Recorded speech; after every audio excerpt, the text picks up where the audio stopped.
Mula sa naging update ng Star Radio Catbalogan, isang van na may sakay na bata at ang nagmamanehong ama nito ang dumiretso sa dagat sa Market 4 Jensen Fishport. Ayon sa mga nakakita o nakasaksi sa Fishport, bibili daw sana ng isda ang mag-ama bandang alas 9:45 ng umaga noong Biyernes, February 27. Nang hindi sinasadya o aksidenteng naapakan ng ama ang accelerator ng van. Dahil dito, mula sa parking area ay tuloy-tuloy itong umarangkada papunta sa dagat. Agad namang nagbayanihan ang manggagawa sa Fishport at matagumpay na naisalba ang bata na naipit sa loob ng van kasama ang kanyang ama. Wala pa namang update kung ano na ang nangyari sa sasakyan, pero narito po ang full video.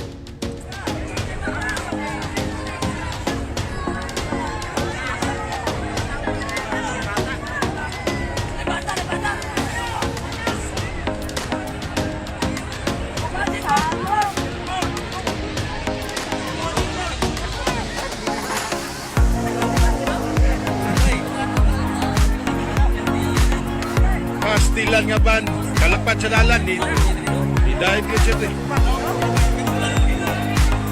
Lalukan na kumakawa ka lalukan, di ba?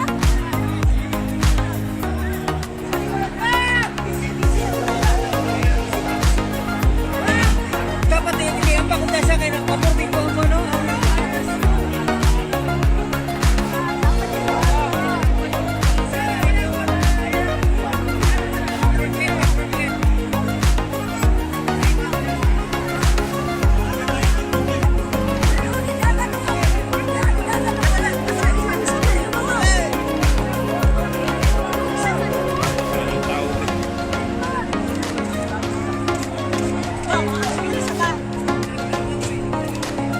Hindi ka balong-langoy na ini.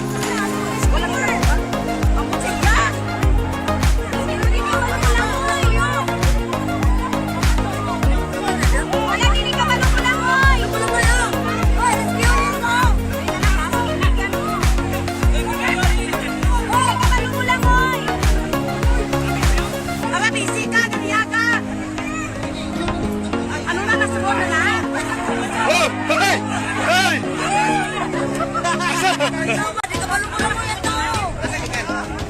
Pastilan.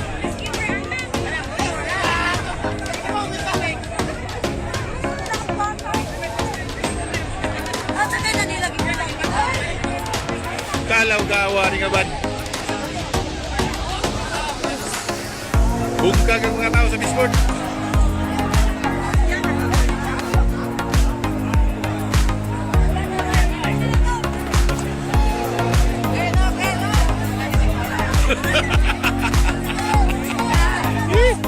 Ang damay.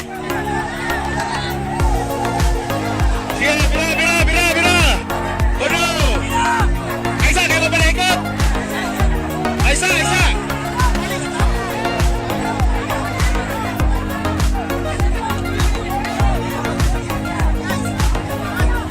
Ang damay nga ban.